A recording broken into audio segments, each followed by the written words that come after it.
Bom dia, Rio. O nosso convidado de hoje é um personagem bastante conhecido, telespectador já, foi candidato à presidência da República. Dr. Enéas Ferreira Carneiro, presidente nacional do PRONA.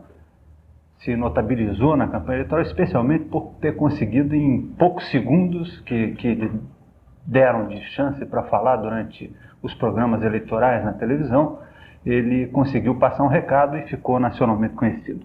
Doutor Enéas, o senhor, depois dos 15 segundos ou 30 segundos da televisão, 15 segundos, dos 15 segundos da televisão, teve a oportunidade de falar 1 hora num programa de televisão do seu partido, o PRONA. O que lhe pareceu essa nova chance de falar? Quer dizer, como é que o senhor encarou isso? Como é que o senhor viveu essa hora de televisão?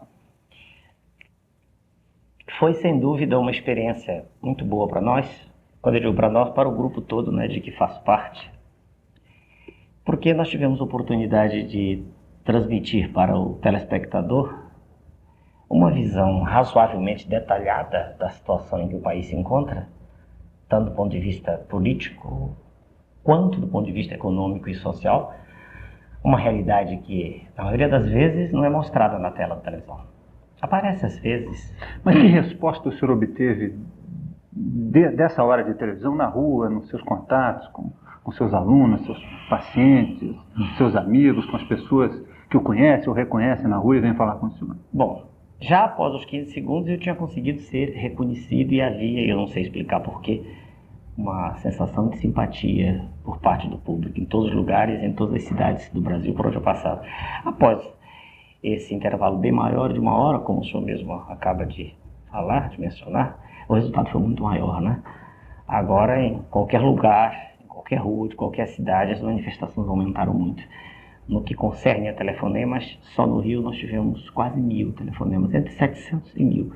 E esse número oscila entre 300 e 500, mais ou menos, nas outras capitais. Um número maior, né, de interessados na causa que a gente está defendendo é no Rio de Janeiro. Esse número maior é no Rio de Janeiro, São Paulo, Minas Gerais, Bahia, Ceará, Pernambuco, entende? Mas em todas as capitais houve procura, sem dúvida, né? Existe um fenômeno muito interessante em quem fala em televisão, rádio. Às vezes você passa uma ideia, a pessoa passa uma ideia e não consegue.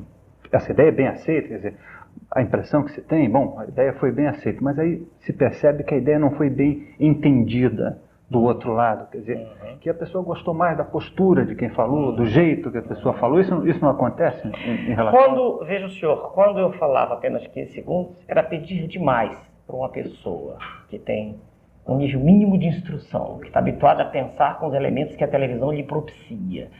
Haja vista o desenvolvimento das ideias, por exemplo, uma novela em que a gente vê um capítulo hoje, vê daqui a 3 semanas e não precisa fazer esforço nenhum para entender a velocidade de carroça da Idade Média. É pedir demais para uma população dessas que se entenda, que se metabolize uma mensagem em 14 segundos, disparada a uma velocidade de 3 a 4 palavras por segundo. Então era demais querer que o conteúdo tivesse sido apreendido naquela época. Agora não, como ele disse, agora mudou muito. Em 1 hora foi possível delinear muito bem, primeiro, o diagnóstico que nós fazemos da realidade brasileira, segundo, a proposição nossa, né? Eu quero crer que ficou bem claro, a não ser para quem tem hipóxia cerebral, ou para quem não viu o programa, é diferente. São as opções. Agora, doutor Enéas, uma outra questão, a questão dos partidos. O senhor já disse, já contou várias vezes a história de como surgiu o PRONA, como foi criado. O que o senhor pensa dessa forma adotada no Brasil de se criar partidos políticos? Veja, a legislação é feita por suas excelências, os congressistas. E eles a modificam todo ano, à mercê de seus interesses, né?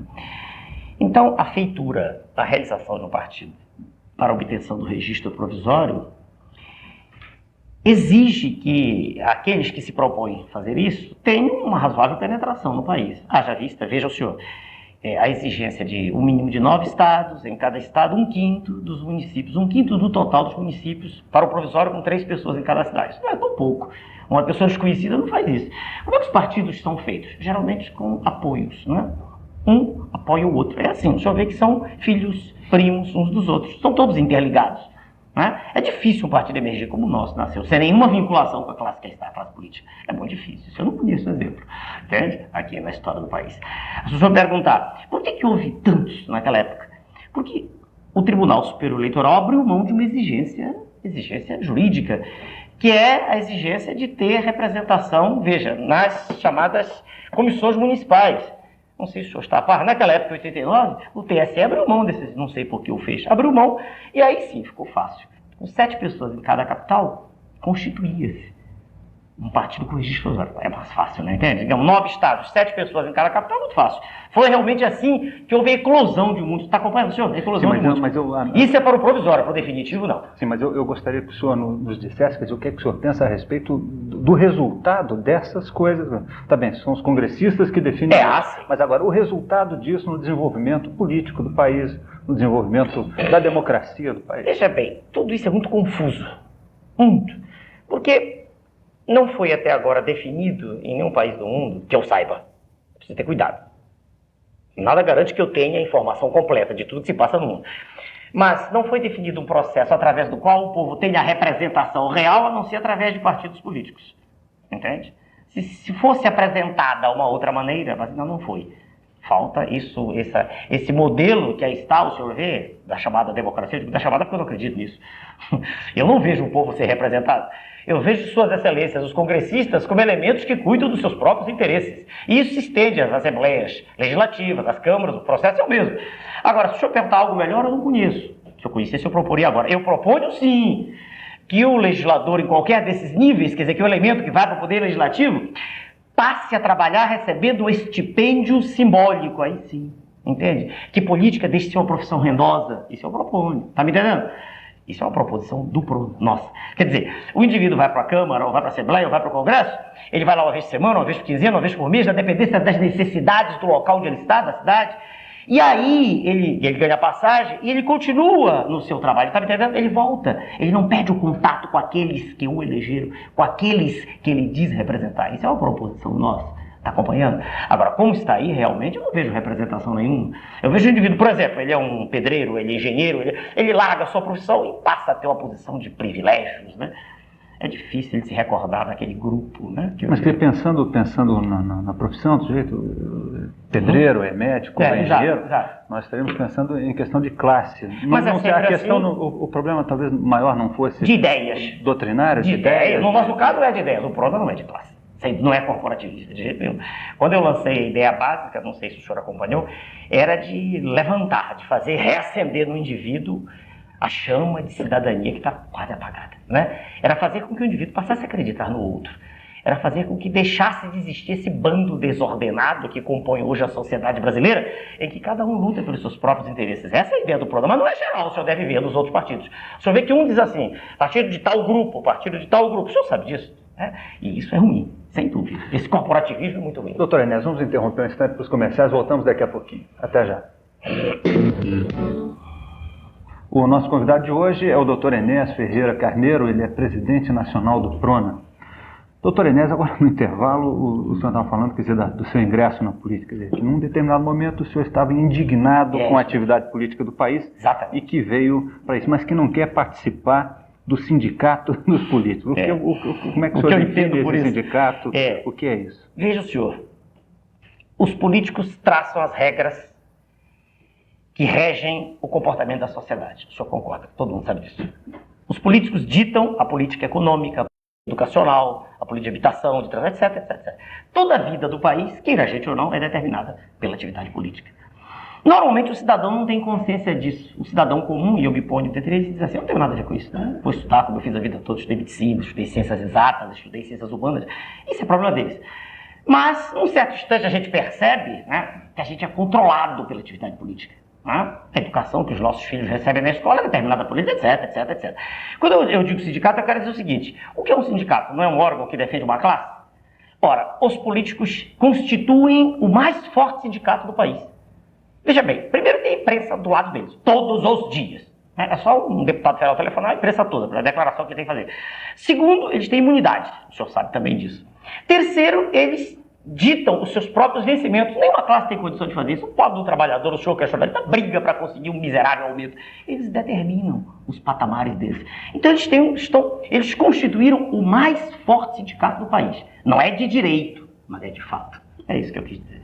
É uma casta privilegiada E se o senhor parar para pensar, o senhor vai ver que o cidadão comum não gosta disso. Há um mal-estar generalizado na sociedade. Mal-estar este que se fez sentir nas últimas eleições. O senhor se recorda, quando nós tivemos um percentual que variava de estado para estado, chegou até 50% de votos brancos. Aqui no estado do Rio foi maior. Mas aqui foi, alguns foi, o índice foi maior. Aí dizem assim, dizem as autoridades, o povo não sabe votar. Não, não é isso. O cidadão comum está percebendo que ele está sendo esmagado. Eu costumo dizer, uma frase que é minha e de alguns colegas, o Congresso encontra sempre uma maneira de democraticamente esmagar o cidadão, né, nos seus interesses. É impressionante isso.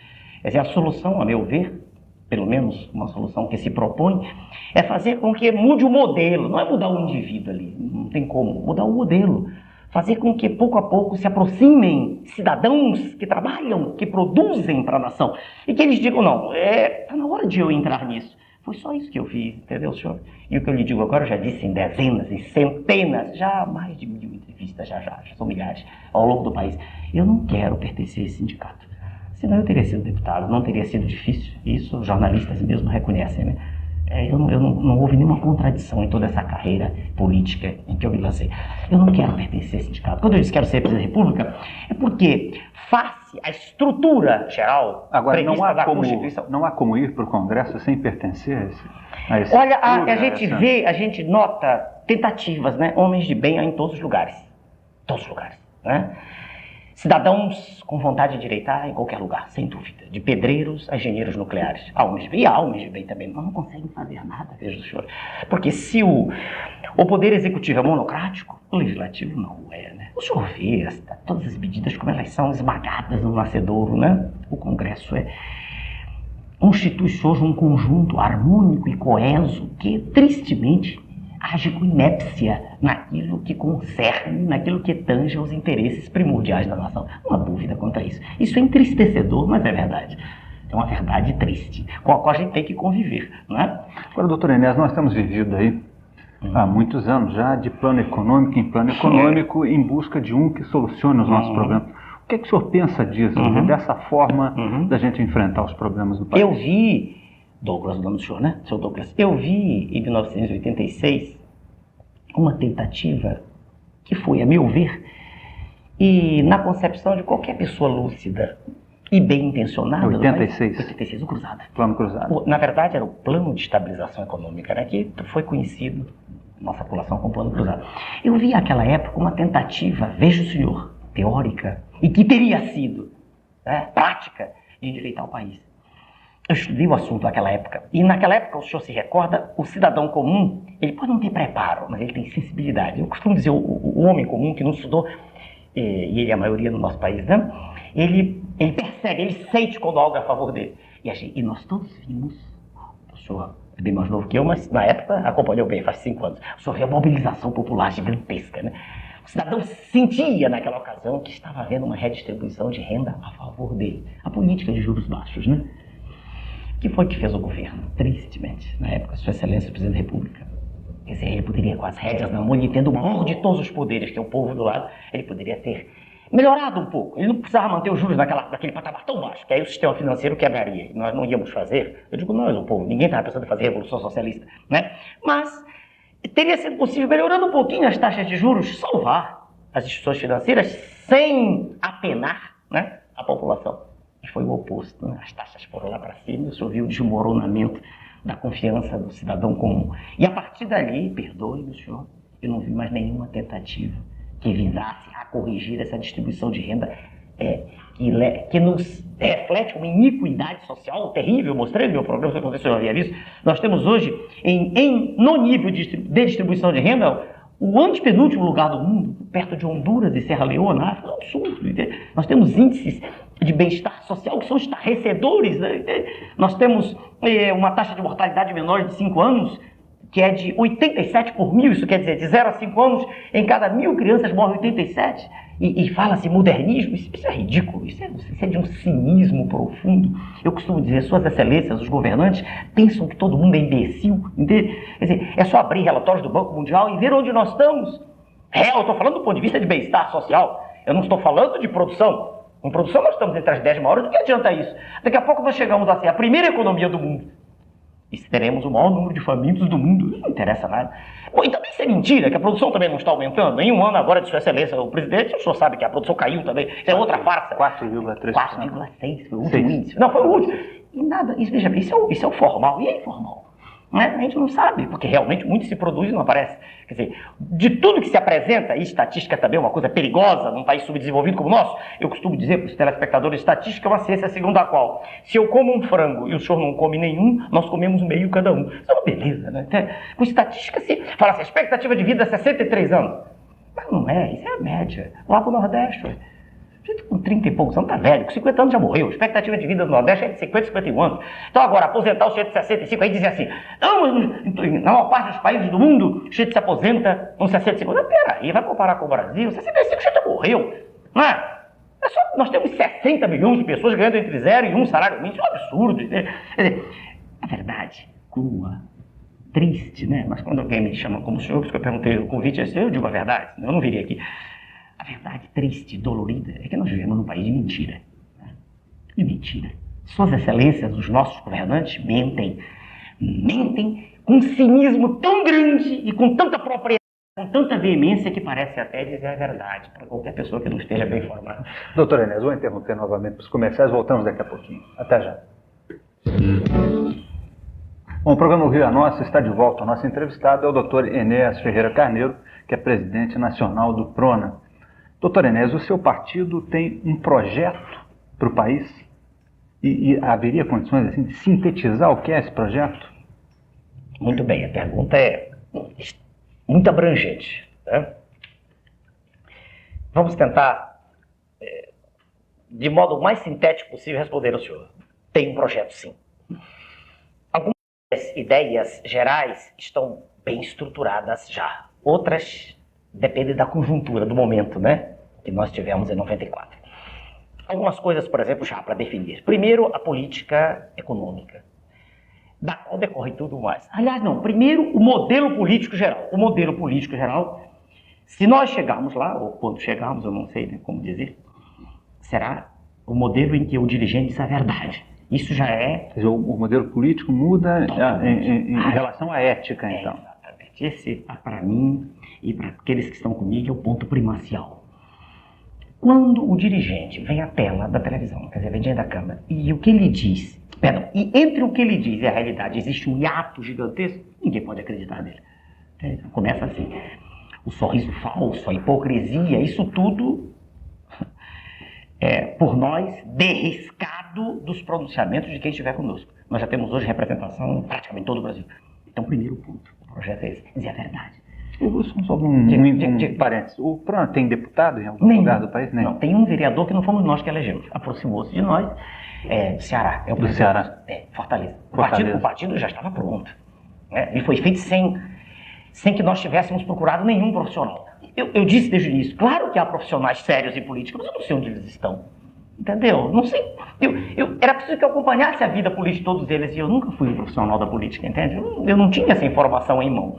E mesmo até para o jornalista é difícil. Há muita contradição nas afirmações. O jeito muda de um partido para o outro, quer dizer, não há uma ideologia. É difícil, né? A gente às vezes assim, Sua Excelência, o deputado fulano é um homem sério. Sim, mas o que é que ele fez? Não que adianta. Por exemplo, o líder do PMDB, o ilustre deputado, Sua Excelência, que foi candidato à presidência da República, um homem sério, sem dúvida.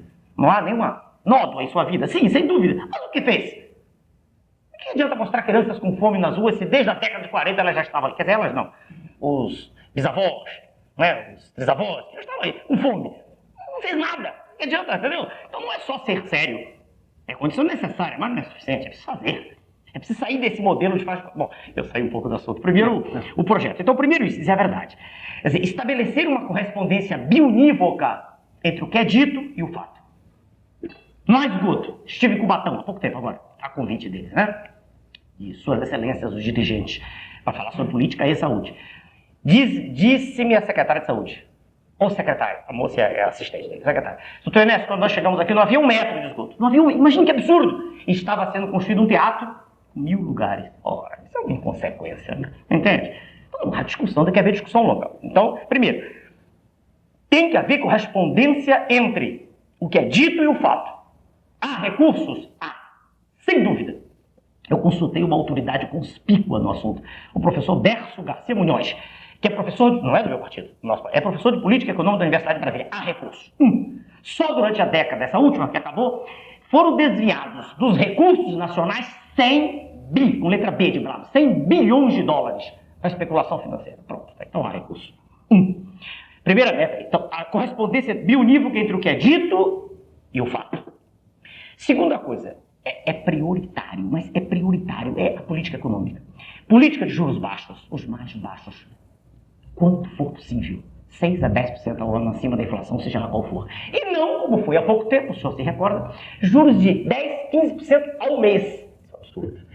O que acontece com política de juros altos? Os juros são transferidos para os custos dos produtos, né? O produto fica mais caro.